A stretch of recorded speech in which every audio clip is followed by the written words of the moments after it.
To znate, poštovani gledalci, zovu naši producenti svaki dan u ovu emisiju jedinicu i u jedinicu, dakle dvicu, zovu i osmicu i uvijek dobiju samo pristanu trica. Dakle, trojka uživo u studiju CD-a, Konaković, Forto, Magazinović. Dobro večer svima. Dobro večer. Dobro večer. Da vidimo tu energiju kako Vukanović ima i opozicija u RS-u. Pa vi niste opozicija. A vi ste vlast.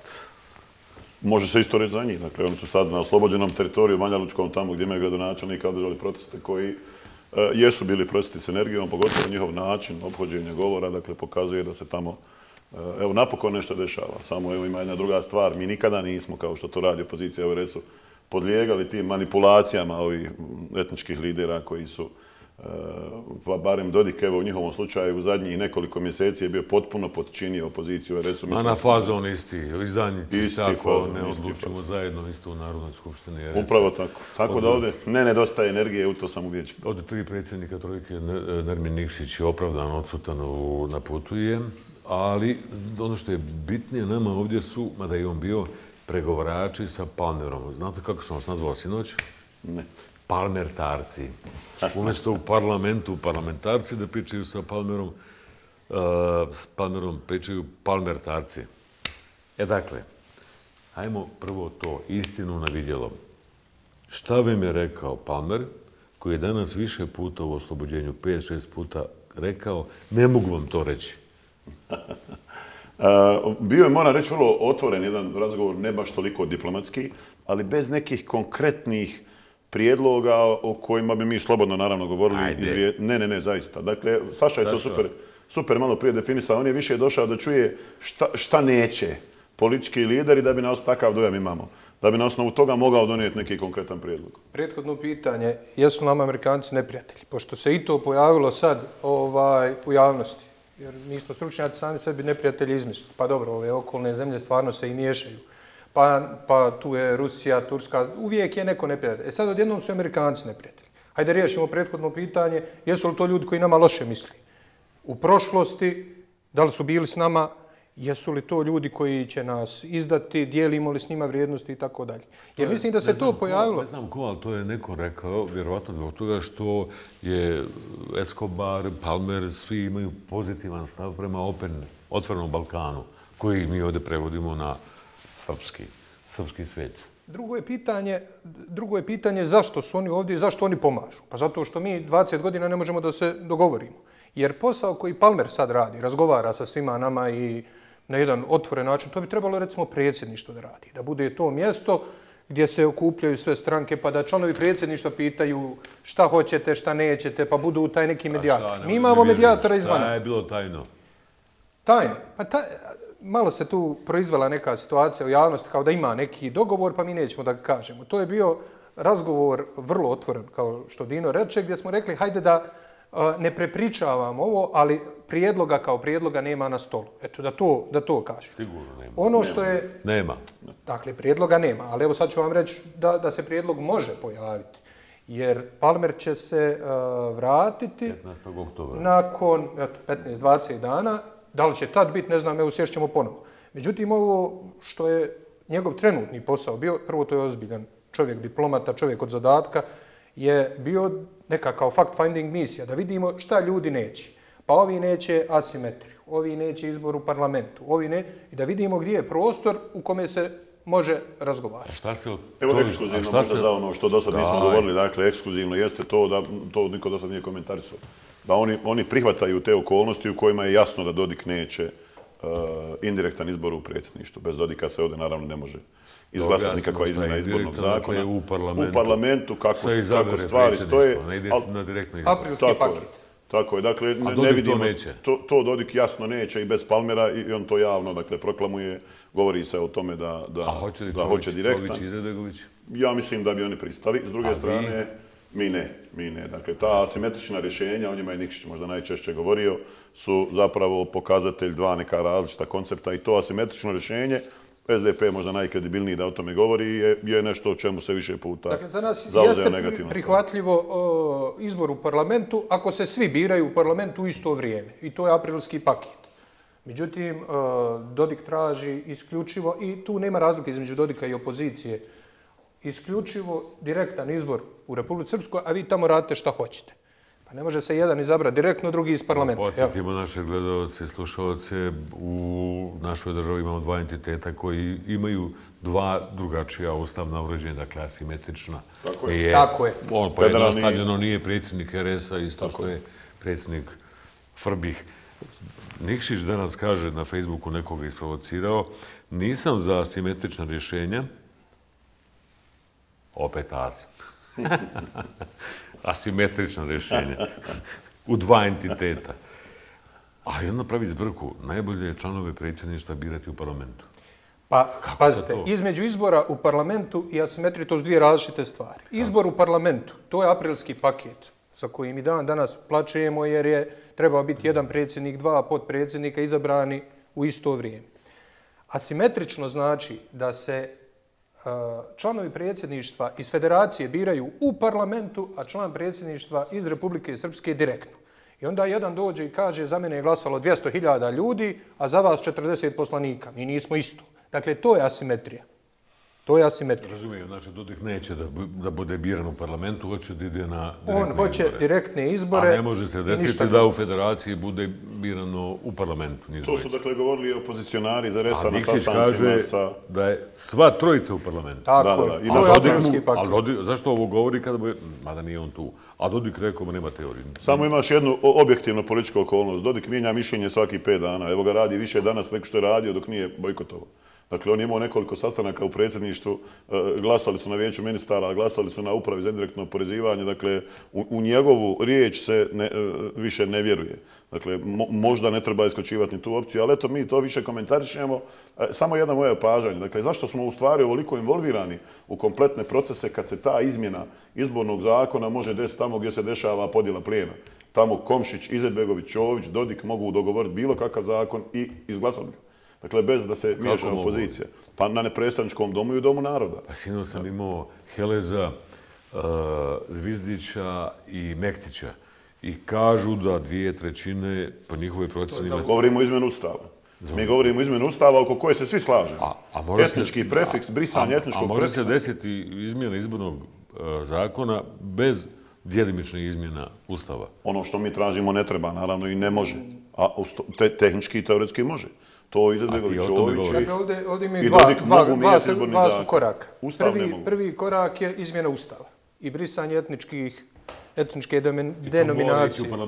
I to mora se u parlamentu. I tu trebaju 2/3. I to ne može bez nas. Koja je matematika u parlamentu? Ne može bez vas. Tačka. Ustav ne može. Ustav ne može. Dogovore SDA, HDZ, SNSD i njihovi partneri. I fali. Koliko im fali? Fali 7-8. Ali prije nego ove matematike... Ne mogu doći do riječi. Nije, nego ovo je stvarno dobar uvod. Ja mislim, evo, Saša je rekao jedno prethodno pitanje, pa kad je postavio ulogu Amerike, jer neki već to propituju. Mislim da je najvažniji, proces je jednako važan kao i rezultat procesa. Mi imamo ovdje činjenicu da smo napokon opet na mapi Sjedinjenih Američkih Država, što nismo bili godinama, što je odlično. Imenovali su osobu za izborni zakon, što je možda rijetko viđeno da imate oficira američke administracije za jedno vrlo konkretno pitanje u jednoj maloj zemlji. Što je specijalni zadatak. To je za nas dobro. I ovo što se sada dešava je proces u kojem mi sa američkom administracijom komuniciramo ideje.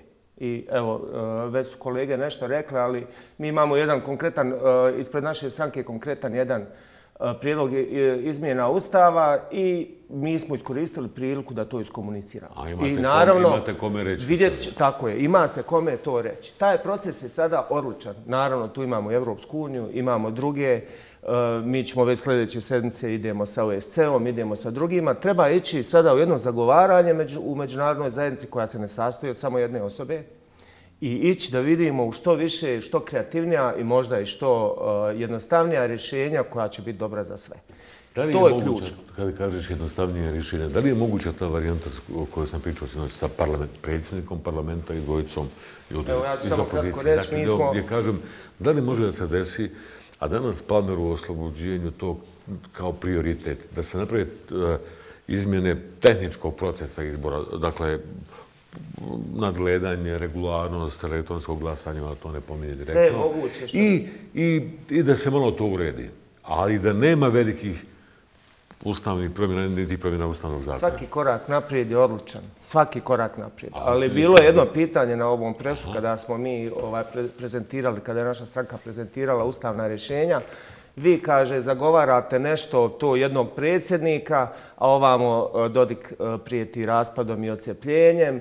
Koliko je realno to vaše da će se desiti? I onda sam ja rekao, pa ovo naše je realnije nego ove prijetnje koje slušamo iz drugog entiteta. Dakle, realnije je. To podcjenjivati. Sve drugo, nećemo... Pretvaramo pitanje, pričam sa Jadrankom Kostorom o tome. Znači, dolazi Ursula von der Leyen, dolazi Palmer, a država je blokirana. I u tim pregovorima nema čovjeka koji blokira tu državu, to je Dodik.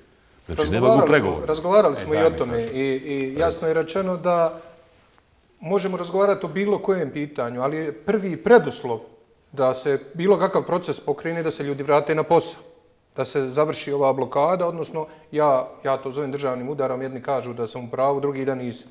Jer postoje institucije i neko ih je blokirao. Za mene je to državni udar i da smo država kakva nismo, ovim deblokadom bi se bavilo tužilaštvo, a ne... Pa nije to ništa što nisam javno na televiziji rekao, dakle nije to... Saša je tako počeo naš doručak jučer ujutru, dakle činjenicom da mi pregovaramo o izmjenama izbornog zakona. Doručak s kim? Jesmo li jučer, jeste to sa Palmerom i Nelsonom. Palmerom i sa gospodinom ambasadorom Nelsonom. Dakle, prethodno pitanje... Razgovaramo o izbornom zakonu u trenutku kad je na snazi državni udar i kad ne radi institucije. Dajte mi tu priču. Tako je. Evo smo vam dali priču. Ali šta je suština? Dakle, interresorna radna grupa za izmjenu izbornog zakonodavstva ima članove iz stranaka koje blokiraju rad parlamenta. Dakle, oni se moraju prije svega vratiti na posao. I onda možemo pričati o bilo čemu. A mi sada pričamo o tom i da se pravimo da se ovo ništa ne dešava. A što kaže Palmer na blokadu? Pa jasno, i njemu sve to. To je čovjek koji raspolaže sa više informacija sigurno nego mi ovdje. I vjerovatno ima svoju agendu i što se toga tiče. Ima jedna važna stvar u ovom trenutku koju ti super delegiraš. Ja je vidim na malo drugačiji način. Dakle, ta činjenica da Dodik zaista je prešao davno sve granice, ali sad nam je dao rokove. Najavio nam je secesiju, najavio je blokadu, u stvari paralelni monetarni sistem pokušava da napravi. Nadamo se rokovi malo pomjeraju. Pomjeraju, ali on je rekao 6 mjeseci i ovo mogu reći da ovog puta zaista niko ne sjedi iskršteni ruku. Zašto vi njega vladate uopšte da on ozbiljan, neozbiljan? Nema put. Čovjek ide, znači namjera je potpuno jasna. Na rušenje ustavnog poretka i na raspad države. Prema tome, što on to malo lupeta, pa odlaže rokove, pa smanji. Ja lično mislim da je on sad mnogo ozbiljniji nego ikada prije. Tako je. Ali ne zato što mu je agenda odcepljenja, nego zato što ga je pritisla opozicija, afere i sve ovo što se dešava. On mora tražiti izlaz. Pa vi vidite, kad je izašla ova afera sa Kisikom, izašao je snimak Stani Vukovića i njegova najava odcepljenja. Dakle, to je protuteža onome što mu se politički dešava. Formalno, da kažemo par konkretnih stvari. Dakle, i to smo mi prenijeli obojici predstavnika američke administracije, da niko ne očekuje da ćemo mi posmatrati kako neko na entitet zapravo na to što eto, ulaze i izlaze iz kantona, planira dovesti neku policiju, neku armiju i da će to neko mirno posmatrati. Mi smo ovih dana imali neke ozbiljne sastanke u okviru sigurnosnih provjera i zatražit ćemo da MUP-ovi kantona pripreme operativne planove djelovanja za takvu situaciju. Je to ovo što je Čampara sazvao? Dakle, Čampara je sazvao na nivou federacije, kantonalni ministri će se sastati u narednih nekoliko sedmica ili dana, da se o tome ozbiljno porazgovara. Jer mi nemamo opciju, dakle, i to nećemo nijemo posmatrati, a prenijeli smo to ljudima na ovom sastanku. Zapravo se vode dva paralelna procesa, spremnost na kompromise, na dogovore, ali ovog puta potpuno drugačije, malo više odlučnosti. Ako on zaista odluči donese odluku, dekret, ne pojma šta mu je zakonski, ili mimo zakona, i kaže, povlačimo, šta je to, brigada, bataljon u oružanim snagama koji, eto, RS-ov. Sve dok on to radi nekim dokumentima, nekim povicima, plaćenim kampanjama, to donekle može držati neku diplomatsku notu. Onog trena kad se odluči uraditi to formalno, dovesti neku vojsku, policiju, staviti negdje nešto na neki prelaz koji on smatra granicom, tada počinje konflikt u Bosni i Hercegovini. Šta ako to uradi? Počinje konflikt u Bosni i Hercegovini. Dakle, to se neće posmatrati. Kod nas nema konflikta, kod nas samo ratova ima. Pa to je diplomatskim rječnikom rečeno konflikt. Jedine. Šta ti je rekao Palmer, šta si rekao Palmer? Mi kad kažemo kako Dodikove prijetnje su jednako realne kao i neke druge stvari, to onda vi kažete, ali moramo o njemu opet razgovarati i pričati. Znači, ja bih postavio ovo što ste vi upravo prikazali na svom programu, ove proteste, kao također jedan proces koji se dešava u jednom političkoj stvarnosti Republike Srpske. Znači, očito je da se i tamo dešavaju neke stvari. Niko od nas nije ovdje zakucan, pa nije ni Milorad Dodik. I ja mislim da previše pažnje posvećujemo onome što on lično radi. Moramo posmatrati sve procese i šta se dešava. Ovo priča o konfliktu i to mislim da je rano. Mislim da trebamo se skoncentricati na ovo što mi možemo učiniti. Mislim da će biti kasnije. Tako. Priča o vojsci na granicama, ne znam. Nisam siguran. Ja živim na Sog bunaru, znaš, gore iznad moje mahale 92. godine u jednom sličnom ambijentu. Započeo je najkrvaviji rat na prostoru Evrope i počinje genocid. Dakle, zbog toga, barem, eto, naravno mi imamo neke i karakterne i druge. Nećeš da se ponovi. Nikada više. Dakle, nikada na način kako se to do sad dešavalo. Kako je rekao Vulin, i njegova slika stoji, super mu je bila izjava. Za rat je potrebna jedna budala i stoji njegova slika. Dakle, to je nama viđeni scenarij. I pitali smo da je međunarodnu zajednicu, ja sam i prije toga razgovarao, pisao jedan tweet, zašto šutite? Je li moguće da ste vi ovo, je li ovo negdje neki plan? Dobili smo čvrsta, naravno, uvjeravanja od ovih ljudi da se to neće desiti. Vidjeli smo da su oni izoštrili, malo pooštrili svoje izjave i nastupe, ali s ljudima poput Dodika ne treba... Energija uložena u kompromis mora biti veća i snažnija, ali nikad više ne dozvoli da se razmaši. Ljudi ovdje, kad je u pitanju međunarodna zajednica, dakle, povjerenje pada, jel? Zato su i oni sami krivi, posebno kad je u pitanju Evropska unija.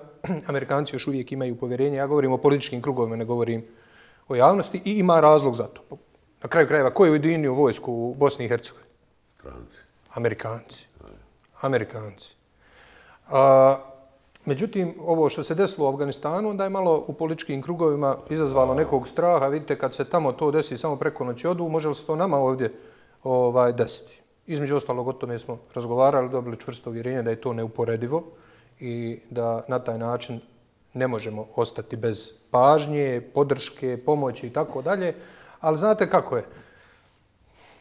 Ne kažu džaba, politika je kurva, jel? Sve se preko noći može promijeniti i smatram da se trebamo pouzdati u sebe i da se vratimo na početak. Malo smo otišli predaleko. Ovaj proces, mi ćemo se vratiti, ja pretpostavljam da će se relativno brzo ljudi vratiti u institucije i početi raditi. Ovdje je sad igra u tome kako se vratiti, a da ne budeš poražen. Jer ako se vrati Dodik, opozicija će reći ti, evo, izdao si. Ako opozicija se... Ja sam rekao Mektiću, zašto se vi kao opozicija ne vratite? Jer vas je izigrao. Pa i ja sam im to rekao, dakle... Znači, on je rekao, doveo u Skupštinu, svaki put glasaju za ono što on kaže, da ga vidimo i on opet negira to. Evo današnji protest se može tumačiti kao način da se opozicija iščupa iz tih ralja gdje ih čvrsto Dodik drži, ali u nekoj komunikaciji sa njima. Da se ne brani i u Sarajevu. Pa i opozicija i pozicija u komunikaciji bez kamere, bez ljudi, traži način kako da se vrati. Da se vratimo samo na Palmera, to mi je tako bitno. Dakle, HDZ najmanje komentariše HDZ šta se dešavalo, najmanje Čović, a svi znamo njegova dva čvrsta stava, dvije nepopustljivosti, a to je, da budem direktan, on hoće u predsjedništvu i tačka, po izbornom zakonu koji on hoće, ako je liči, to je Fileo, kao što je rekao Izetbegović, i normalno on ne popušta, ne daje domove naroda federacije i državni dom naroda ne daje nikom drugom nego sebi i Dodiku. Imate li kakvu informaciju šta je njemu kazano, šta je njemu rečeno, da li on ima? Pazite, kada vi kažete, a to je stara starajevska bosansko-hercegovačka boljka, hajmo kompromis. mi, država Bosne i Hercegovine, 50% odmah izgubi. Čim kažeš kompromis i od ostatka, nam ostane 23% države. Znate li šta je Čovićev prijedlog sad, na osnovu kojeg traži kompromis, koji je predao u parlamentu proceduru? Dakle, njegov je model sljedeći. U federaciji su dvije izborne jedinice, u jednoj se bira Bošnjak, u drugoj se bira Hrvat. Dakle, Sejdić, Finci zaboravi. Ali, Srbima u federaciji, dakle, pazite, to je član HDZ-a meni, koji sam Srbin iz Sarajeva i koji sam jednako obespravljen, kao i Sejdić i Finci, kao i Bošnjak i Hrvat u Republici Srpskoj, meni objašnjava model. I kaže, ali ti, Saša, ti se možeš kandidovati. Iako nisi ni Bošnjak ni Hrvat. Kako? Tako što ćeš se opredijeliti, hoćeš li biti Bošnjak ili Hrvat. Rekao, stanite, jeste ja vas ozbiljno shvatio. Znači, ja treba da kažem jedan dan, ja se kandidujem za bošnjačkog ili hrvatskog, odnosno člana predsjedništva iz reda bošnjačkog ili hrvatskog naroda i tad je okej. Dakle, ja se odreknem identiteta, sve se kaže shvatio. Dakle, to je nešto što koketira sa fašizmom, a apartheid je sigurno i što je na papiru predato u proceduru da mi na interresornoj raspravljamo i da nije ove blokade, mi bi sad o tome i pričali jer smo krenuli razgovarati o tome. Šta je to? Je li to dao Palmeru isti papir? Da, Palmer ima sve prijedloge svih strana. Ali nemamo mi informaciju kako su oni razgovarali, osim što znamo da Palmer razgovara sa SDA i HDZ zajedno. Ima jedan kuriozitet. A to je vrlo zanimljivo. Nedovoljno razgovaramo o činjenici da najčvršća koalicija u Bosni i Hercegovini je koalicija SDA-HDZ. To je najčvršća koalicija u Bosni i Hercegovini koja je najduža i najbolji funkcionalna. Palmer kada razgovara sad ovih dana, oni je zajedno razgovarao s... Ima opozicija, ima SDA-HDZ. Napravio je grupe, tako je. SDA-HDZ su grupa s kojom on razgovara. I vidi dvije okolnosti. I tu vam je dovoljna informacija.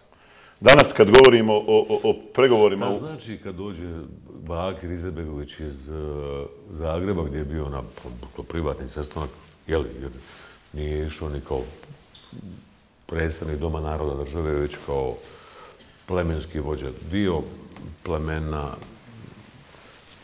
jednog plemena. I dođe i nakon toga kaže Komšiću, ubjeđujem ga, probat ću da ga ubijedim da prihvati Fileov model. Fileov koji odgovara HDZ-u. Koji je HDZ odbio jer nije bio dovoljno tvrd koliko bi Čović htio. Malo blaži, ali odgovara u kompromisu i odgovarao HDZ-u. A onda Komšić kaže, po mene već 3 godine lomi oko toga. Tako su to komentarisali, čini mi se svi u Savi. Ja pričam direktno, je li to trgovina, je li on dao nešto da bi dobio nešto i imali veze to što je rekao. Ja mislim da je to manipulacija i kukavičluk. Dakle, vi sad imate dvije okolnosti. Izetbegović na isti način vodi procese godinama. Zove sebe liderom, a za sve odluke kaže ja ću kako oni kažu. Rekao je i Amerikancima, ubijedite opoziciju, ja ću to uraditi. Ako ubijedim Komšića, ja ću to uraditi. Dakle, ima alate, ima ruke da uradi ono što misli da treba. Prvo se dugo krio, nije rekao svoj stav u izbornom zakonu, a onda sad kaže na način, evo vi kad završite s njima, vi malo to tamo vidite, pa ću ja to uraditi. Ovog puta nakon je rekao Fileov model, ali odmah je rekao, pokušat ću ubijeti Komšića. Tako da sutra ako nešto ne prođe i ljudi svi misle da je to još jedna varijanta u kojoj on samo kupuje vrijeme, zapravo se ne nalazi rješenje. A sve se to dešava danas, kad je isporučio i HDZ-u i SNSD-u ne alate i poluge, nego im je isporučio apsolutnu dominaciju u svim institucijama. I mi danas pregovaramo na način da zaista u ovoj zemlji može proći samo ono što kažu Dodik i Čović i ništa više od toga. Za neko ne zna, 1000 puta smo u emisiji kazali, dakle, moglo se u toku i prije izbora, opšte izbora 2018. moglo se i radilo se to prije, manipulisati čak legalno glasovima. Dakle, postaviš na listu SDA, Hrvata i Srbina i sada da smanji priču, na federalnoj Hrvat uđe u Dom naroda kao u hrvatskom klubu, a Srbin gore. Međutim, ovaj put je Izetbegović prvo nije stavio svoje kandidate, a drugo mogli su SDP-ovi kandidati da prođu, je li tako? Tako je. On je glasao za HDZ. Izetbegović je isporučio državni Dom naroda. I SNSD-u. Tako. I sada kuka Pa kaže, ne mogu da vladaju kad oni... 3 godine. Ali nikad nismo saznali koja je bila razlog. cijena. Dakle, 3 godine mi pokušavamo Šta saznati. ste tražili? Izvini, Saša. Ne znamo Evo isto zašto je dozvoljeno da se Dom naroda preda. Ne znamo šta je SDA tražio za to. Znaš kako je Poslanici nama SDA. Jedno vrlo bitno mjesto ministra odbrane, je to strašno bitno. Jer tamo Poslanici se SDA sam u jedan Narodnoj nauči skupštini su Gdje će glasali biti za improvizacija. Dušanku Majkić. Dakle, mogli su birati. I izabrali su da glasaju za SNSD. I SNSD na osnovu glasa SDA je vlasnik procesa odlučivanja u državi. To je ona Dušanka Majkić što iz Doma naroda nije istirala, već išćerala. Upravo Bakir Izetbegović, je li tako? 3 godine mi pokušavamo shvatiti, kad malo prije se spominje trgovina, pokušavamo shvatiti ako si dao nešto tako veliko, a ne može biti veće od upravljanja državom. Šta si dobio za uzvrat? I ljudi iz SDA, evo i u emisijama i privatno, niko ne spori da su oni glasali za SNSD i da SNSD ima većinu, samo niko ne zna šta su dobili za uzvrat. A šta, kako se zove to ako ništa nisu dobili, a dali im? Loš trgovac, blago rečeno. Nije. Dakle, ja ću napraviti kompilaciju gostovanja u ovom studiju. pričamo. Kad sam prije 2-3 godine govorio o tome čime su se ljudi igrali i da su državom trgovali zarad ličnih interesa i pozicija svojih najbližih. Izetbegović je sve svoje strateške ciljeve ostvario, njegovi strateški ciljevi su privatni, oni nisu država i njene institucije. Strateški cilj je bio vlada kantona Sarajevo, dao je vijeće ministara nešto Fahri, nešto Željki da sruše sarajevsku vladu, zadržao je klinički centar, zadržao je OSU, zadržao je ministarstvo vanjskih poslova za ljude koji su njemu privatno. Dakle, zato ja danas govorim, lakše je puno danas... Je skupo dati državu zarad 6 mjeseci kantonalne vlade? Saša, ne da je skupo, nego je to klasična izdaja još jednom. Dakle, ali da ne idemo ponovo na to polje njegovo. Ono izdaja države Bosne i Hercegovine, govorio sam to i ovdje, pa su to rezali. I pokazivali ovi tamo njegova ta vojska koja se bavi promocijom današnje SDA. Pa je li izdaja? Naravno da je izdaja. Dakle, to je izdaja države Bosne i Hercegovine. I svega za što mi ovdje radimo, za ono za što smo se borili, ono kako vidimo državu Bosne i Hercegovine. Ma ne znam, te riječi mene, znači, uvijek nas odvedu u van konstruktivne faze. Znači, dajte, evo, nas trojica, pozvali ste nas ovdje iz nekog razloga, ovaj sastav. Da ne otkrijete tajne. Ba ne da otkrijemo tajne. Mi smo ovdje zanimljivi vama jer mi nudimo neki model koji je potpuno drugačiji. Imate opoziciju u federaciji, ovdje sjedimo sad s vama, imate sad ovo što smo vidjeli na TV-u. Koja je osnovna razlika između opozicije u Banja Luci i ovo što ovdje sjedi? Sljedeća stvar. Još nismo vidjeli zašto se bori opozicija u RS-u. Jesu li stavili na papir i rekli borimo se za ovakav zakon, ovu mjeru, ovaj projekat, ovo. Oni samo govore Dodik dole jer je to u ovom trenutku pogodno. Isto kao kad bi se mi sad rekli skidamo SDA samo zbog SDA. Ne skidamo mi SDA samo zbog SDA. Da ne bi bila SDA. Nego i onda nabrajamo korupcija, projekti, sve ovo što se dešavalo i onda nudimo model kako to radimo, 300 mjera, sve ovo što stalno ponavljamo iznova. Znači, ovaj model programskog koaliranja protiv nekoga je normalni, evo da kažem, evropski model. Ono što gledamo na nekim drugim mjestima, to je, evo, ne budu oni da budemo mi, šta će biti, vidjet ćemo, dogovorit ćemo se. Znači, na papiru A4 na jednom formatu, dajte, pustite sada malo mi. Znači, ovo što mi radimo i što nudimo je potpuno novo. Ja bih volio da se na to skoncentrišemo. Izdaja je činjenica da ljudi, evo kad koristimo tu riječ, da ljudi masovno odlaze u inostranstvo i šta navode kao glavni razlog? Ovo je dokazano u istraživanjima. Prvi razlog je korupcija i dostupnost poslu, znači korupcija. Drugi razlog je kvalitet života. Znači, borba protiv korupcije i kvalitet života. Šta čini kvalitet života, možemo se sad dogovarati i govoriti. Ali suština je da nas trojica ovdje sjedimo iz jednog razloga, a to je da je ovo model koji treba izvesti u ostatak države, pa možda i u Banja Luku. Šta pa možda u Banja Luku? Govorimo o modelu opozicije. Jer ova opozicija koju gledamo može puno bolje. Vas dvojito zamolim da odigram jedan basket, 1-1 sa Konakovićem. Sada ti, frajer. Hajde. Jel hvatam ili dodajem? Dakle, bio sa Čovićem u Mostaru i rekao si da Hrvati imaju pravo da biraju svog predstavnika. Rekao sam da nije fair da Bošnjaci Hrvatima biraju predstavnika. Isto. Tako je. Dakle, to je za mene zabluda ili, kako bi rekao, zloupotreba. To nije građanski koncept. Dakle, nije građanski da ja kao Bošnjak mogu birati Hrvata, ne mogu birati Sašu i ne mogu birati Edina. Evo, interesantno je po našem kako mi živimo, izjašnjavamo se. Dakle, to nije građanski koncept. Mi smo ponudili građanski koncept i nije fair da Bošnjaci Hrvatima birajući člana predsjedništva. I pazi, ja sam to rekao i izanalizirao i ko je stigao. To je rekao Haris Elađi 2006. To je rekao Bakir Izetbegović više puta, to je rekao Rejs Kalazović više puta, to je rekao Farun Radončić više puta, ali ja sam bio predmet analiza. Slobodna Bosna danas to ovako zaključuje, jer si sa Palmerom rekao da si za normalizaciju političkog života u BiH. Ovo je od 10 komentara njihov zaključni, no imajući u vidu ranije Konakovićeve izjave koje su se jako dopali zvaničnicima HDZ-a, dakle to je ovo, imaju pravo, nije fair da im se bira predstavnik, ne bismo trebali biti iznenađeni ukoliko Konaković pod rješenjima koja normaliziraju politički život u BiH podrazumijeva rješenja po volji Dragana Čovića. To je pitanje. Znaš kako je ovdje interesantno, i zato je Nikšić reagovao isto tako.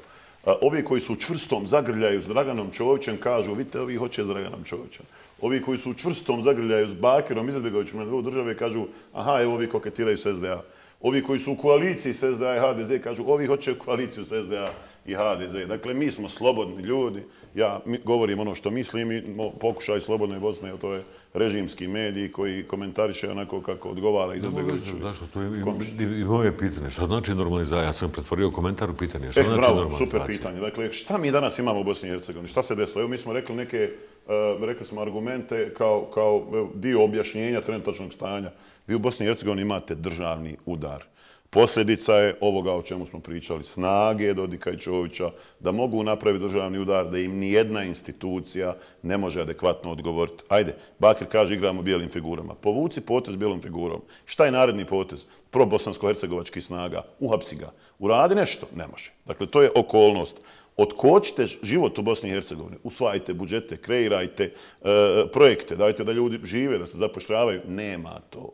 Dakle, ulazimo u drugu sferu.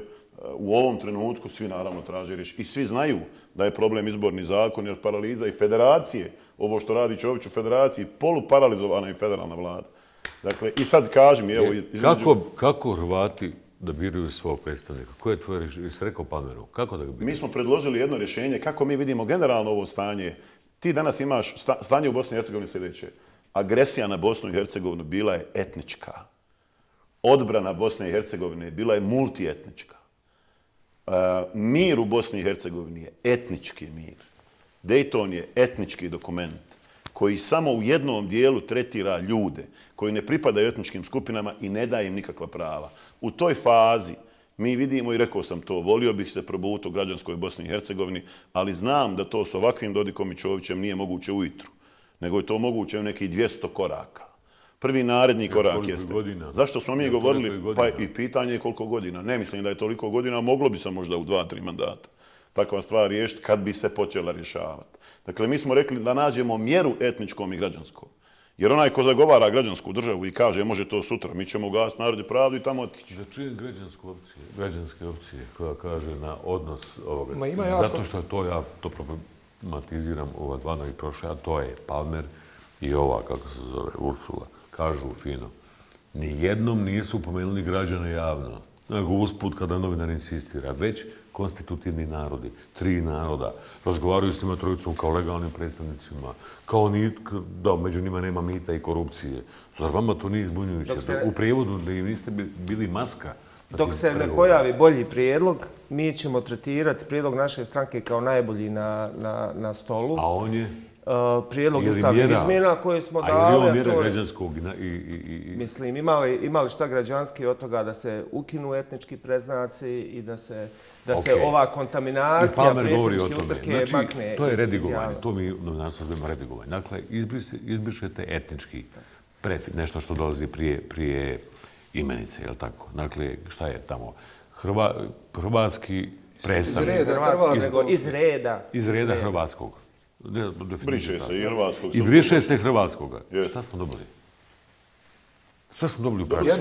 Jednog člana predsjedništva iz Republike Srpske i 2 iz Federacije. To smo dobili kao ustav. I to su te ograničene izmjene ustava o kom je o kojima svi govore, za koje je gospodin Čović rekao da je to njemu apsolutno neprihvatljivo, ja mislim da u konačnici mu je prihvatljivo.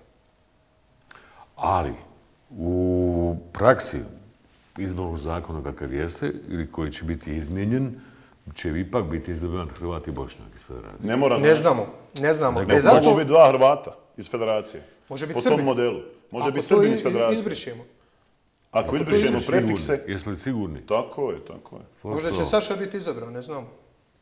U najmanju ruku može se kandidovati. Još jednom, brisanje etničkog prefiksa. Tako. Hrvatski. Hrvati biraju bošnjački, a samo ta dva su u federaciji. Se može desiti da u praksi bude Srbin. Tako je. Apsolutno da. Tako je. Kako? Tako što ponudi SDA Srbina za člana predsjedništva i on pobjedi. U kantonima gdje su Bošnjaci većina, teoretski. A to traži gdje može da bude manipulacija, gdje može da bude prevare, gdje može da bude podmetanje. Evo ti bolji primjer. Željko Komšić kandidat za člana predsjedništva. Dobro. Sa brojevima iz izbora 2014. ili 10. Kad je on bio? Dobro. Kad je imao onih svojih 300 grada. On je broj 1. Dakle, on je broj 1. A ako se napravi po Filevom modelu skup ovih kantona, dakle, u kojima se to kaže, u kojima je prvi, a ovaj manji broj glasova, dakle, Željko dobije, dole dobije Čović, imaš dva Hrvata u predsjedništvu. I? Dakle, govori se, zato Čović bježi od te opcije. Pristajete li vi na to? Prvo, mi govorimo o dvije odvojene stvari odvojeno. Tako je. Dakle, što se tiče implementacije presude Sejdić-Finci.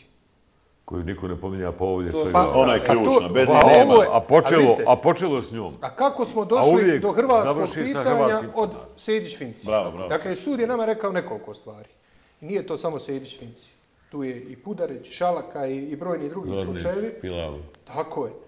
Sud je rekao, svi građani moraju biti u mogućnosti da se kandiduju, da imaju aktivno i pasivno biračko pravo, da biraju i budu birani. Pa je u jednom slučaju to za ostale, pa je u drugom slučaju za Srbe u federaciji, pa u trećem za Bošnjake i Hrvate u Republici Srpskoj. Sve te presude Europskog suda za ljudska prava se rješavaju tako što izbrišemo te prefikse. A može se desiti po toj vašem objašnjenju da bude član predsjedništva BiH Bošnjak iz RS? Apsolutno da. Teoretski. Apsolutno da. Ali evo recite Ako meni, dobije glasove. Pomanita dijaspora i kaže, di to loše, dođu i glasaju. Pa evo, Dodik predloži Alena Šeranća. Ili Dodik predloži Tako je. svak Možda svog danas Bošnjaka. ne bi pobjedio, ali možda nekad prije. Teoretski i u budućnosti. Mi ne govorimo samo o ovim izborima. Dakle, to bi trebali malo raširiti tu priču. Mi ne govorimo samo o 2022. Mi govorimo o izmjenama koje je teško da će neko Znate mijenjati što ponovno. znači promijeniti ustav u Bosni i Hercegovini? Pa to je događaj, znači da uđemo sad u sve ove kombinatorike i danas da to razradimo, to je malo teže. A ako ćemo ukinuti etnički predznak, to je napredak. Sve drugo je, i ovo što Saša govori, to je korak 2. Je to napredak? Ogromno. Bio bi veliki. A sve drugo je izborni zakon, to je ovo što Saša, to je korak 2. Šta će se desiti u koraku 2, to je... A pristaje li na brisanje tog etničkog Dodik, Čović i... Pa dakle, možemo samo reći sljedeće. Mi znamo šta misli Dragan Čović, on to ne krije. Da pristane na brisanje etničkog prefiksa iz Ustava, a da nema neku sigurnost da će biti izabran za člana predsjedništva, ja mislim da je to nemoguće i da se to neće desiti. Dakle, evo o tome se radi. S tim da su u prošlosti i Čović i Dodik pristajali na brisanje Znam tog tu prefiksa. varijantu da pobjedi Srbin iz RS-a i dva Hrvata i ta dva Hrvata... Ili dva ostala. Federacije. Ta dva Hrvata, nijedan ne mora biti iz SDA. Ne mora. Mogu biti Komšić, Čović, građanska, ili neko i Čović, drugo. šta se rekao. I šta onda? Imamo 3 člana predsjedništva, izabrana po građanskom modelu bez etničkog prefiksa. šta Voljom vi- građana. I sada malo Hrvata majorizira ovoliko Bošnjaka. Tako je. A nema više, ta priča gubi zalet. To je ono što ja stalno govorim, a Slobodna Bosna izvlači ono što odgovara Izetbegoviću, pogotovo Komšiću. Ja uvijek govorim, primarno je pitanje Sejdić-Finci presuda i građanski koncept. Zato smo mi njih navlačili. Mi smo njih zato svojim prijedlogom, kažemo, aj ako smijete ovako, dajte 4. člana predsjedništva. Prvo smo rekli jedna izborna jedinica, evo ne mora biti jedna izborna jedinica, birajte 3 etnička na isti način, a stavite jednog građanskog na prostoru cijele BiH na jednu izbornu jedinicu. Pa da vam narod kaže hoće li etnički ili građanski koncept. Kad odem ja kao glasač, uzmem i kažem, Mi smo to sformalizovali. Još jednom, ostaje po starom, briše se etnički, ali... Ne, mi smo govorili, podrazumijevajući da ostane... Ali da se ubaci četvrti. Ubaciš građansko. Ostali. Tako ali je. čitava država glasa za njega. Cijela država, pazi. I sad imaš priliku, kandiduje se iz Banja Luke neko, ja u Sarajevu mogu da ga biram. Biram između njega i Bošnjaka koji me predstavljaju, evo i Hrvata za kog mogu glasati. Isto je u Hercegovini. 3+1. To je prava mjera. Narod određuje mjeru građanskom etničkom. Nije to ostali rješenje implementacije presude Cedić? I to je naravno implementacija. Kako je to implementacija ako ostali nemaju svog člana u predsjedništvu? Imali bi teoriju da ga imaju. Ja nisam pročitao da se priča... Dakle, presude kaže u sljedeći. Da svak može imati pravo... Da bira i da biran. Dakle, da li će biti izabran, ne znam. Ali znači li to da mora da ima poziciju? Nema garancije. Znači, dakle, nema garancije. Znači, ako njemu nije zagarantovano u izbornom zakonu, u Ustavu, da će dobiti mjesto. Apsolutno nije zagarantovano da nikome. Narod će reći, nije nikome zagarantovano. Nikome nije zagarantovano. Tad biraju ljudi, tad više nema ovi, šta je rekao Dodik Čović, Bakir, Fortok, onak Koć Magazinović. Tad čovjek uzme olovku i odredi mjeru i kaže, ovi što me štite, evi kako me štite. Kažeš da pobjede u RS-u. U RS-u je na lokalnim izborima glasalo 40.000 ljudi pro-bosansko-hercegovačke orijentacije. 40.000. Dakle, u Prijedoru imaš registrovanih Bošnjaka 30.000, a s 15.000 glasova je pobjedio gradonačelnik. I sad, dakle, to nisu realnosti. A ovo mi govorimo o teoriji u ovom trenutku. Ajmo ovo. Kako... Da li je za vas šokantan ovaj podatak? Prelazimo na druge teme. Na predsjedništvo, na kandidata, na imena. Da li je vama šokantna izjava, samo je Avaz, ja mislim, prenio. Danas bio u Bugojnu negdje, mislim, ne znam gdje je bio, zaboravio sam. I kaže ovako, i to gura u prvi plan u Avazu na portalu na centralno mjesto. Citiram, Radončić. Bakir Izetbegović voli da igra šah. Ovoga puta igra protiv nervoznog Dodika i upornog Čovića. Zato i pored ogromnih razlika sa Izetbegovićem, ipak, zbog naroda i države, moramo mu pomoći da ne izgubi i šahovsku partiju i Bosnu i Hercegovinu državu. U ovako dramatičnoj situaciji nema mjesta za lične i stranačke sujete, nema mjesta za skrivene destruktivne namjere, ima mjesta samo za nesebični patriotizam i principijelnu toleranciju. Ma što to znači? Što vam znači ova izjava? Izjava koja govori šta Radončić misli u kakvom se stanju nalazi Bakir Izetbegović. Dakle, da je potpuno bez argumenata, alata za upravljanje, da ne može sam, da izgleda tako da ga ova dvojica vuku za uši i šamaraju i eto, on patriotski se predstavljajući nudi rješenje da pomogne. To sam ja tako reći. Nudi koaliciju? Ne vjerujem. Gdje? Kako? Pa u koaliciji su. Gdje to nisu koalicije? Oni su koalicija, ako ne znam. Federalna vlada su... Oni zajedno vladaju, ne znam. Oni su zajedno... Federalna vlada su SBB i Šta znači ovako eksplicitna izjava? Ne znam zašto iznenađujuće da koalicijskog partnera podržite, ne znam. To ga ubija mjesecima i sada on kaže, ubiše ga, mora... Da ga više sažaljeva nego što mu pomaže. Ovo je to, pošto dakle, ovo je tako je govorio slično i na... Ovo je sažaljevanje Izetbegovića. Sažaljevanje Izetbegovića. Na jedan lijep način rečen. Siguran. Da. Pa pita kako ko razumijete, ja tako razumijem. Ne znam, ja mislim da ta izjava je okej, to je to. Sažaljevanje Izetbegovića. Šta možemo podcjenjivati? U kantonu ne mogu biti koalicija. U federaciji su koalicija, u državi je taj proces završen, nema više promjena. DF, SDA, HDZ, SNSD. Dakle, nema tu ništa. Za naredne izbore... Sljedeće izbore? Ovo je pitanje izbornog zakona. On se već referirao na naredne izbore, vidio sam kako se pozicionira. Kako? Pa govori o tome da opozicija treba imati jednog kandidata. Misli li na sebe? Ne, mislim, zna da to nije moguće. Zna da to nije moguće. Što se tiče nas, mene lično. Jedno je znati, drugo je nadati se. Pa dobro, legitimno imati nadici. To je pitanje. Nećete Radončića za kandidata? Mislim, nikada. To nije bila opcija. Možda je to odgovor na to vaše. Nije. Ovo je, vjeruj mi, Saša je to super. Nemojte vi Radončića podcjenjivati, ni strateški, ni nikako drugačije. To je čovjek koji je do sada nove koalicije, predizborne koalicije. To je čovjek koji je do sada nebrojeno puta pokazao da zna... Koriguješ se. Mudar je. Nemam se šta korigovati, ja govorim ono što mislim. Jesi. To je čovjek koji je pokazao... A uvijek to salto mortale, uvijek sa istim alibijom. Kod svih narod, država, patriotizam. Izetbegović ima sve ono što mu Radončić u ovom trenutku može isporučiti, a ono što Izetbegović želi, Radončić mu ne može isporučiti. I nema tu prostora za tu vrstu tretmana. Šta mu ne može isporučiti? Kantonalnu vladu Sarajevsku. Ne možemo isporučiti, dakle. A ovo gore što može Nije ovaj Izetbegović ima. eksplicitan i kaže moramo mu pomoći svi. Pa pomoći mu svi, ba vjeruj mi Možda da je slično pomoć čovjeku da razmišljamo mu mi. pomognemo da se skloni, jel?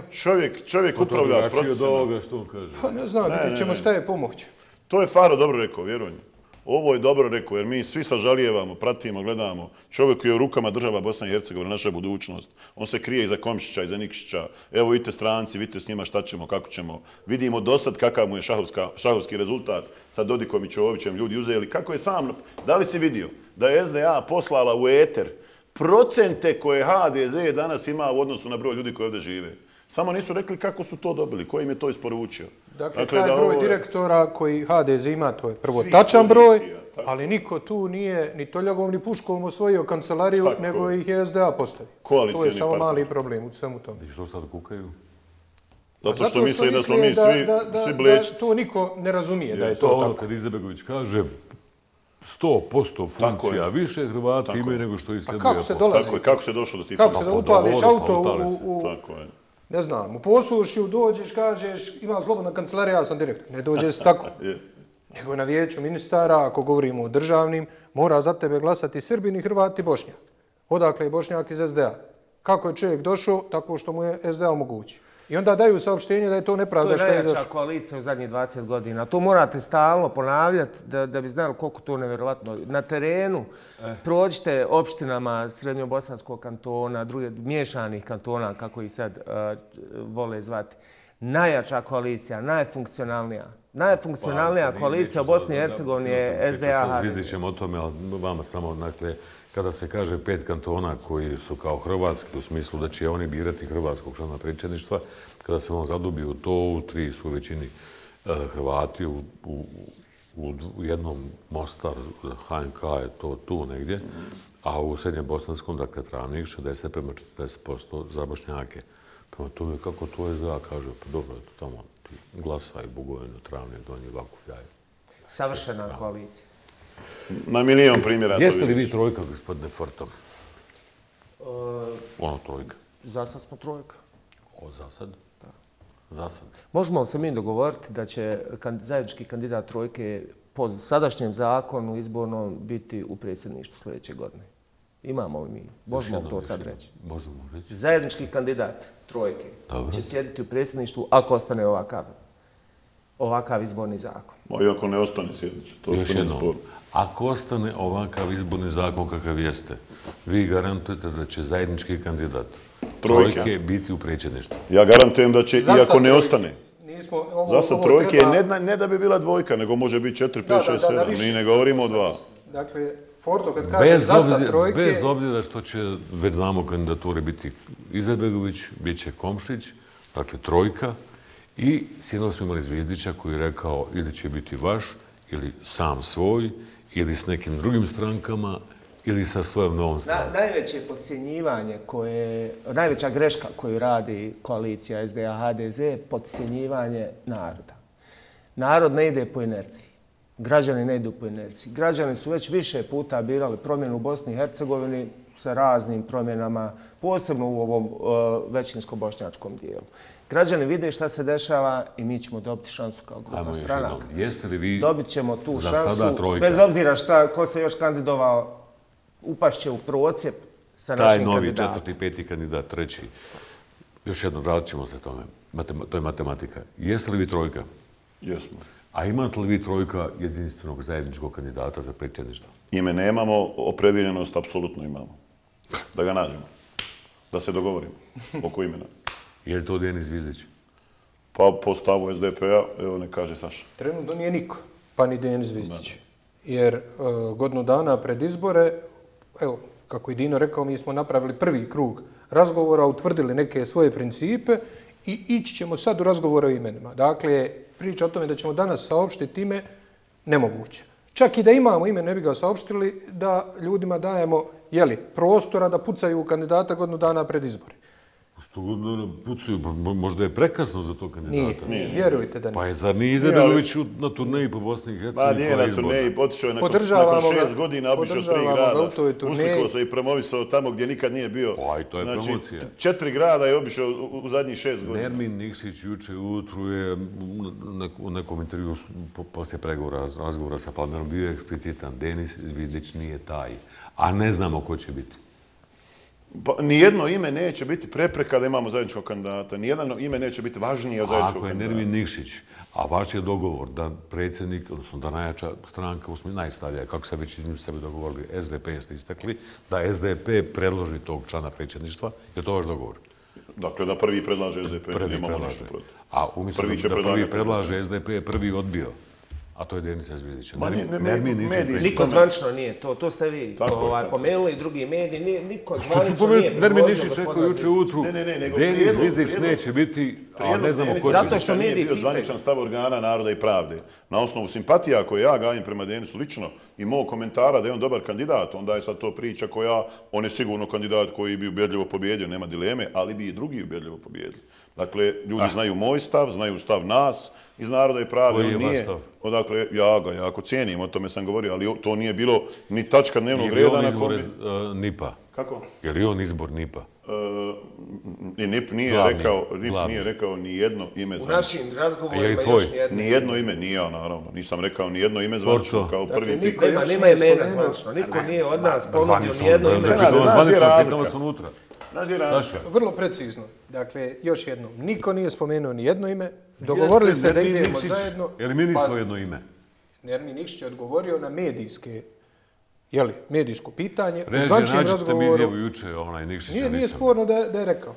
I Denis na koncu je i sam rekao da on personalno neće biti prepreka tome da projekat uspije. I niko personalno ne treba i ne smije biti. Ako ne bude trica, ići će s nekim blokom, BH blokom, želio bi da budete vi začetnici tog BH bloka, pa pretpostavljam ako vas nema, on će biti u BH bloku, bit će sa svojom novom strankom, to sam ima ispustio, kontajući da mu je prekasno da tada pravi stranku, ili će biti nezavisni. Dakle, trica, BH blok, samostalno ili s novom strankom. A zar nije to sve jedno? Zašto to insistirate? Evo imate nas troje ovdje se. Hajde pitajte nas šta ćemo uraditi kad budemo imali tog člana predsjedništva. Da vidimo šta ćemo napraviti, šta ćemo uraditi. Šta ste po struci? Magistar ekonomskih nauka. Matematika, dakle, fundamentalno, je li tako? Računa odlično. Znači, Bakir Izetbegović. Računaj da će Bakir pobijediti. Ako vi imate... Ako opozicija bude imala više kandidata. Samo vidi ovaj podatak, molim te. Uzmite ovako. Evo matematike, računaj ovo. Znači, Bakir, Željko Komšić, trojka kogoda vam je. Denis najvjerovatnije mimo vas. Vidim da ga odbijate. Hadži Kadić će ući tu avanturu opet. Ko vam garantuje da Radončić neće? Šepić hoće. Još neko nezavisan.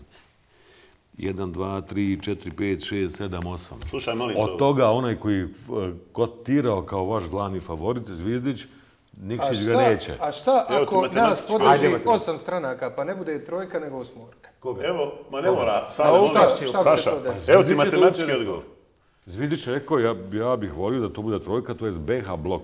I objašnjavao Lego kockicama nešto. Matematički odgovor. 3, pa onda 4. NES je pomenuo, bio je eksplicitan, da bi trojci trebalo da se predloži NES, to je bivša ASDA i nezavisni NIB, nezavisni načelnici. I koga je još pomenuo? Kasumovića. Dobro. Nije ga pomenuo, asocirao. Hajde. Vidi. U ovom studiju sjede predstavnici stranaka koji su na zadnjim lokalnim izborima imali preko 200.000 glasova. Dakle, ljudi zanemaruju tu činjenicu. Preko 200.000 glasova Narod i pravda išao u samo 40 opštinskih opština na izbore. Danas ima 60 organizacija, imaće 80 do kraja godine. Naš kredibilitet na opštim izborima potpisujem, evo nek nije ništa jači. Ja znam koliko je jači. Mi krećemo s većim ulogom od SDA. Veći broj kandidata odgovara trojci, više nego SDA. Denis Zvizdić kao kandidat... Veći broj kandidata, ukoliko trojka bude imala jednog, odgovara trojci. Naš polazni matematički... Evo, samo da završim. Naš matematički polazni osnov je jači od SDA današnje. Koliki je baš startni, koliko je SDA-ov? Vidi ovo, drugo... Koliko je startni vaš? Mi se plašimo koliko je da vaš SDA... startni? Znači, nema teorije. Znači, koliko je Bakir prošli put imao? 250.000 glasova. Je li tako? Slušaj, molim te. 250 Neka mu... glasova. 250. A koliko je imao 2010. 140. 60. 160. 160. Znaš da SDA ima jačeg kandidata, nominalno, zvanično. Znaš da je Šefik Džaferović uzeo procentualno veći broj glasova nego što Izetbegović u oba kruga. Da je Šefik bio bolji kandidat SDA nego Bakir. Dobro, sad znamo da će biti Izetbegović. Pa, znači, koliko imao Šefik? 200, koliko? 40. Pa to je to, 250. Koji je vaš start? Mi govorimo sad o lokalnim izborima i potencijalu. Predsjedništvo. Ma ne. Koji je vaš, pa vaša procena. Evo, ja sam ti iznio matematiku. Znate godinu dana prije izbora, znati da ova ima 250. Od lokalnih do danas, mi na lokalnih smo imali preko 200, danas imamo sigurni 250. To nije uopšte upitno, to je neupitno. I drugo... Da vas ne znam za ta vaša sigurnost, samo mi objasni ovo više da monite. Zašto više odgovara kandidata trojici opozicije nego SDA? Ovi koji si nabrojao su kandidati koji više smetaju SDA-u nego nama. Denis će uzeti pola SDA glasova. Pola kad bi se kandidovao. Pa što ga ne uzimate sebi s tim kapitalom? Mi ćemo se dogovoriti. Ja ga vidim kao dobrog kandidata. Uzmem 125, vi ste završili posao. Ja Denisa vidim kao dobrog kandidata. Ja znam da bi u toj matematici... Onda ste vi u startu, jesam li magistri u pravu?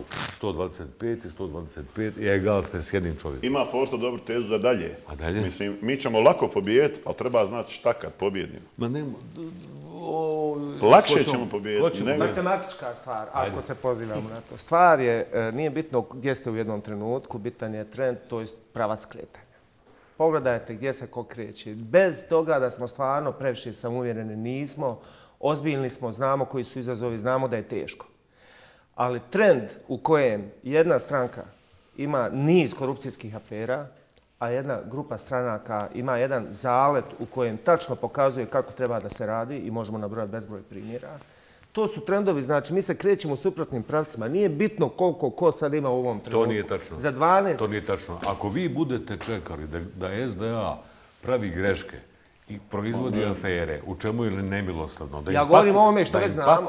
Da im pakujete, vi ne možete napakovati koliko oni sami.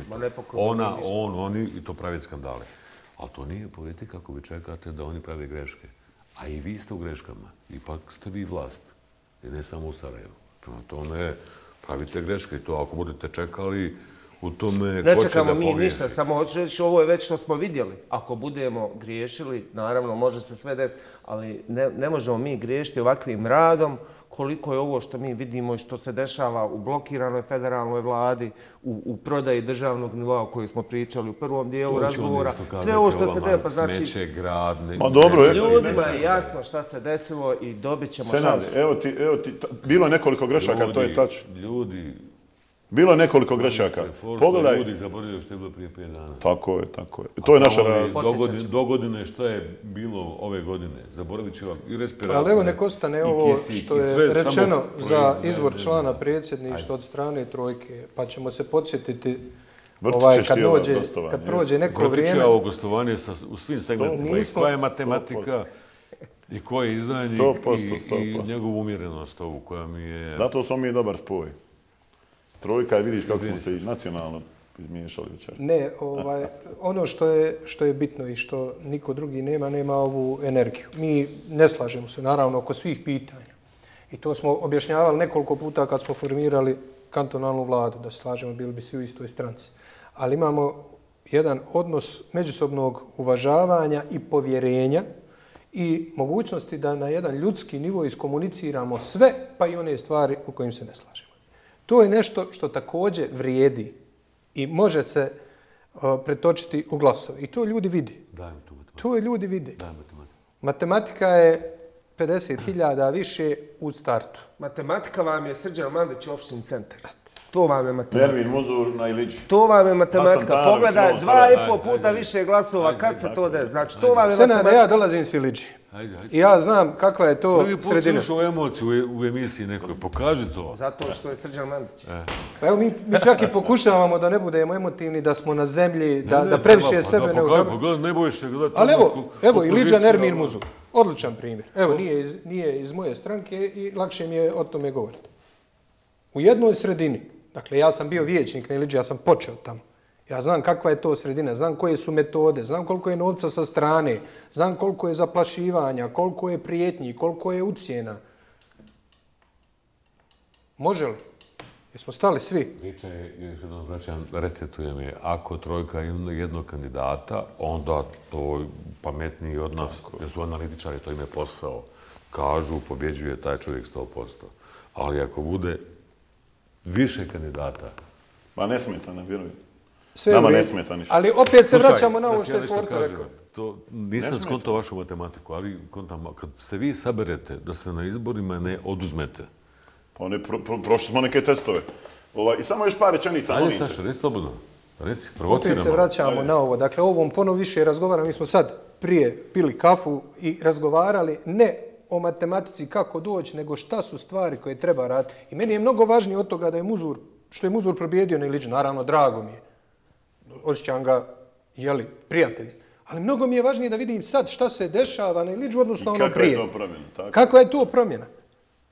Pa jesi jučer vidio, molim te, jeste promjena. na društvenim mrežama jučer. Ubježivanje ljudi i paralela, evo kako je on. A jeste promjena kad možeš Pa doći u opštinu i reći dobar dan, možemo li razgovarati o projektu. Izvoli sjeti da razgovarati. Ono što mi Denis Vidić vrlo direktno poručuje iz ove fotelje. Ma Denis će biti dio pobjedničke priče. U kojoj funkciji vidjet ćemo, pa godinu dana je do toga. Za vas dvojica možete izaći. Šta će biti? Denis će biti Ima dio. ekskluzija, Dakle, Denis je čovjek koji je, dakle, uglavnom smo bili na različitim stranama, ali cijenim. Dakle, Denis će biti dio priče. U kojoj ulozi vidjet ćemo, ima još godinu dana. Pa sigurno neće pomagati Bakiru Izetbegović. Ako ne bude kandidat člana predsjedništva trojke, bit će nosilac liste državni parlament. Ma ne znam ja šta će biti, ali će biti dio pobjedničke priče. Osim ako on to ne želi. Osim ako on kaže ja neću. A da li je to što ti govoriš kontra onoga što je rekao tvoj predsjednik Nikšić, a to je da Denis Vidić neće biti kandidat? Zašto? Za člana predsjedništva. Pa ja sam rekao vrlo precizno, Denis će biti dio pobjedničke priče. Kandidat čega? Zašto? Pa ne znam, ima godinu dana do toga. Ne, možda će sa svojom strankom. Možda će čovjek sa svojom strankom. Možda će biti... Kakva je to politika još godinu do izbora? To u prijevodu znači ne znam, sutra. evo i on vam je rekao da i on ne zna šta će. Hoće li imati stranku? Neće, hoće biti kandidat. Ali će biti dio. Ali čeka trojku, čeka vas. Pa dobro. Vidi, molim te dvije važne stvari, prevažne stvari. Jesi li osjetio da vam je dao rok? Kako? Da vam je dao rok. Ne postoji niko ko može ucijeniti ili usloviti nikoga od nas. Rekao, ne mogu čekati više. Dakle, ja se slažem recimo s tezom, ne treba čekati predugo. A da ima još neko vrijeme, ima vrijeme. Niko ne može ucijeniti trojku, ni nikoga personalno, ni reći ako nisam ja, bit će Belaj. To nije način komunikacije. Vidi, molim te dvije važne stvari. Ljudi će mjeriti kako mi radimo. I u zadnjih nekoliko dana imaš na mrežama show. U jednom danu Vlada kantona Sarajevo spasi državu u Bosnu i Hercegovinu. Spasi Expo u Dubaju. Spasi državu. A ko će biti kandidat Dinamo? Ne, nemoj ti. Ti si rekao da je ovo važno. Pa ne znamo ime. Ne znamo ime. Ja sam ubeđen da će biti jedan kandidat trojke. Znate li mu format? Po cijenu? Znamo. Imamo kriterije. Osoba s integritetom. Osoba s integritetom, patriota, neko ko zna raditi taj posao, ko poznaje vanjsku politiku, ko zna jedan strani jezik. Poznajte strani jezik, tako. Dakle, imamo naravno kriterije, ko što smo imali kriterije. Pa znaš kako smo mi pregovarali od 9 opština i dogovorili se lagano. I te kriterije ste imali za gradonačelnika Sarajeva i izaberete po oduševljenju naroda koji se kasno sjeti tog čovjeka, Bogića Bogićevića. I čovjek, neću da ga vrijeđam, ali vi ste napravili da nije on ništa izgubio, ništa, ali jeste izvisio. Zato što je bio vrlo jasan, hoću, ali ne da samo trojka bude iza njega, već da trojka pregovara. Nije on ni izgubio, ni izvisio, izgubili smo mi, izgubio ovaj grad. Znaš tog čovjeka, znaš njegovu emociju, znaš njegov integritet u kojem formu. Danas je lakše nego prošli put kad sam ja ovdje dobio batine. Danas je puno lakše nego prošli put kad sam dobio batine, došao sam da dobijem batine, odgovarati na ta pitanja. Nema ti ispravke, sada se ispravljaš. Ne. Isto govorim. Dakle, suprotstavili bandi koja je kupovala, prepadala, rušila i na takav način završila prethodnog gradonačelnika. Nismo, nažalost, bili dovoljno jaki da u jednom danu odbijemo napad. Iz 2 puta smo ga odbili, što je naravno bio... To vam govorim čitavu noć. Pa mi znamo s kim se borimo. Hoće li vam se to ponoviti s vašim kandidatom za predsjedništvo? Pa neće, kandidat će pristati pobijediti, to nije sporno. Jer se tu ne bira, ne može zavrtati ruke skak. Ići po kućama zavrtati ruke. Ljudi glasaju za člana predsjedništva. Ja govorim o nečemu drugom. tamo za Bogića nisu glasali ni vaši. Neki, pojedinci. Pa, Moji eto jesu, ga. svi ja znam. Koja je garancija da će vaši glasati za člana predsjedništva? Pa evo kako su za Srđana, kako su za Tanu, kako su za 2,5 Muzora. Govorimo o puta, glasačima. prvog i drugog. Prevelika je to. To ne može SDA narod pozavršavati. A mogu neku zastupničku ruku. To To mogu. što ti ne izađeš na Megdan Bakru. Vjeruj da bi to jako volio. Pa što mu ne izađeš? Zato što ja ne mogu staviti sebe i svoj ego i svoj lični interes u prvi plan. Ja sam spreman stati Bakiru na Mejdan i spreman sam nositi kantonalnu listu ponovo. U tom dijapazonu se krećemo u interes. Za predsjedništvo. Zašto ne bi Bakir izašao kao kandidat trojke? Kad bi me podržao SDP i naša stranka, ja bi, i kad bi imali dogovor, to bi s takvim merakom radio. Radio bi to sam, kad to ne bi utjecalo na odnose u trojici i kad se ne bi ovaj najbolji koncept u državi Bosne i Hercegovini time ugrozio. Dakle, vjeruj da mi je to, to mi je bio užitak. Slušalci, ovo je bila, trojica na jednoga je tako, ali sam sad pobjedio. Ajde. Ti bi bio kandidat kad bi SDP rekao neka bude Konaković. Bi, naravno. Fortu, bio on kandidat? On zna da ja bi bio kandidat, nema tu dileme. Pa pitam njega. Ma ne da bio kandidat, Pa ako nešto kaže, ja mu vjerujem. Hajde da se vratimo korak unazad. A korak unazad je sljedeći. Mi nismo još počeli to sa imenima. Nemam vremena, Saša. Da li bi bio on kandidat? Da li bi kaže Dino- čovjek da bi. Da li bi SDP pristao da Konaković bude kandidat? U kojim okolnostima? To znam, vašim okolnostima. Pa vidjet ćemo, ima tu još vremena. Ima SDP, dakle, kao što je rekao i Dino Jedin, ima priliku da predloži ime. Pa možda se složimo oko tog imena. Možda bude 10 imena, možda... A ja vjerujem da će biti jako puno. Dakle, Možda bude Nermin Nikšić. Forto, A ja ne mogu biti. kad izgubiš posao kao premijer, dođe da budeš novinar. Zato što si naslutio da je to pitanje. Zašto ne bi Nermin Nikšić bio kandidat? zašto ne bi bio i Nermin Nikšić kandidat? Forto. Evo ja kažem zašto ne bi bio. Forto ne može po današnjem zakonu. A ako SDP kaže da će biti Nermin Nikšić, Sad vidiš kako sam ja pobjedio. Dakle, nemam nikakav problem da kažem da bi to bio ja. Nemam nikakav problem da kažem da bi to bio Nikšić. Nemam problem da kažem da bi to mogao biti Zvizdić. I nemam problem da kažem da u ovoj 3 stranke ima još 10 ljudi koji to mogu biti. Znaš ko će biti? Onaj kog se mi dogovorimo. Jer ovo nije pitanje jedne osobe. ali kada Ovo je pitanje cijelog koncepta. Ako SDP dođe i kaže, a vaš je dogovor da SDP treba prvi da predloži, je li tako? Dobro. Blago rečeno. Nikšić je. Ja imam izvršnu koordinaciju 17 ljudi iz cijele Bosne i Hercegovine, pametnih, odgovornih, s integritetom, o kojima ću sjesti i o tome razgovarati. Zauzet ćemo zvaničan stav i naravno, znaš šta je važna stvar? 15. Važna je oktobra... stvar da mi nisi direktno odgovorio na pitanje. Zašto će... Za Nermina Nikšića, za Denisa Zvizdića, za njih dvojicu. Dakle, ja znam da su to sve kandidati koji pobjeđuju Izetbegovića i koji su u predsjedništvu. To je jednostavan odgovor. Ali mi se Senade ne takmičimo samo za predsjedništvo. Mi preuzimamo federalnu vladu, mi preuzimamo državne institucije, nama trebaju... Citiram jednog političara iz kantona Sarajevo sa ambicijama državničkim, zove se Divna Konaković, koji je nekoliko puta ponovio i rekao vrlo je bitno ko je kandidat za predsjedništvo, jer će on vući trojku ili vući će stranačke liste vaše. Vući će Igor, znači što on više glasova povuče, kao što imamo dokaze, da je to tako uvijek bilo, mislim da je čak najdrastičniji, neočekivaniji kada je Komšić bio kandidat za predsjedništvo, ovo koje je SDP i SDP pobjedio gotovo na svim nivoima, je li tako? Tako je. Prema tome, bitno je ko je predsjednik, član za predsjedništvo. To je model B, Senade, o tome smo isto ranije govorili. Da smo ostali opredijeljeni za to da nosioci te kampanje budu članovi predsjedništva, onda bi govorili o više kandidata.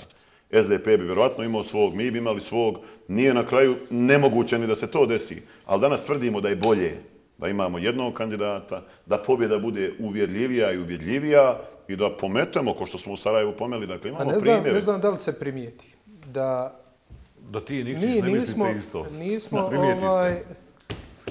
Dobro, ali i to je okej, samo ja ne znam na što se konkretno misli. Pa Nikšić kaže eksplicite neće biti Zvizdića, a ti kaže...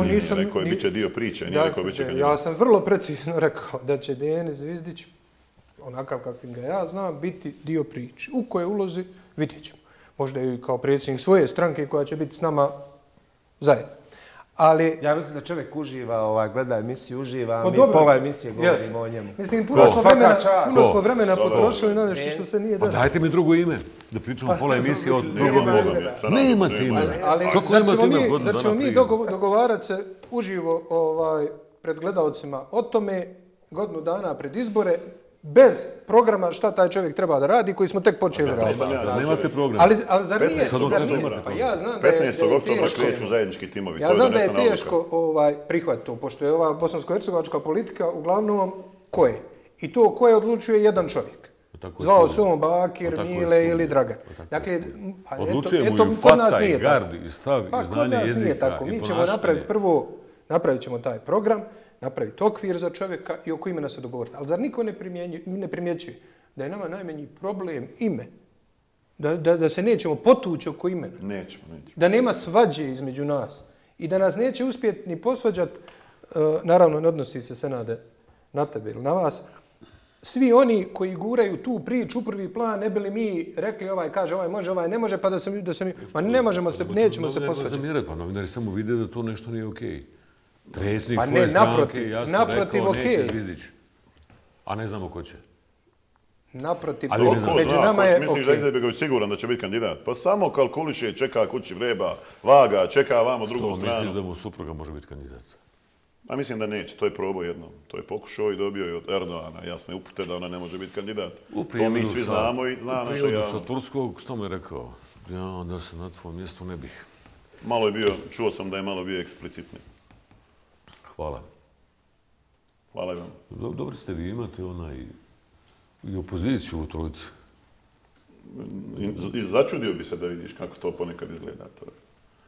Nije to lako, A ali... Ali imate na kraju- u opoziciju i u SDP-u imate. Pa ja ne vidim da je to tako, ali da Jedan ovaj imamo... Konaković diktator. I jašte. Ja vidim to kao razmjenu mišljenja i među nama i unutar stranaka i s tim trebamo imati svi zajedno sve manje i Završit manje ćeš ti problem. ovu emisiju i reći bili ste u pravu. Zovite nas I da vratit ću ti pričamo onda ovaj. o šta ćemo raditi. Zovite nas da pričamo o programu. Mi počinjemo program Kad dođe 15. izborna oktobra. kampanja, pa Dajte da pričamo o programu. termini, pa platite to. Kad ste god platili, pobjedili ste. A kad ste god džabe bili, Tač. Raspali ste se. Kad je ona šestorka ovdje bila pa se raspuhala se odmah. evo ti idemo na vijesti, Nogalić je rekao dok je on živ i vječno bude premijer federacije, neće biti poskupljenja struje. Kratko komentar. Još jedna važna, možda i skoro jednako važna pozicija, to je o kojoj ti govoriš. Neko ko može popraviti život ljudi u ovoj zemlji. Više može vratiti s pozicije premijera federacije nego predsjednika države. Premalo o tome se govori, o nefunkcionalnosti ove federalne vlade i toj koaliciji SDA, HDZ koja nas koči. Prepali se ljudi 70 do 120% skuplja struja. Moguće to. Jeste moguće. S ovom Moguće, federalnom vladom sve je moguće. vrlo lako. Čak možemo reći izvjesno. Preko Facebooka koji narod ne čita. Dobro, on je tek počeo to da koristi. Tek Nije počeo baš- za to. Kad zaklinje da dok sam tu, a bit ću uvijek. Pa znači da mu je prijedlog prije 2 dana na Domu naroda, na sjednici na kojoj sam bio, prijedlog da se povuče tačka dnevnog reda imao 0 glasova.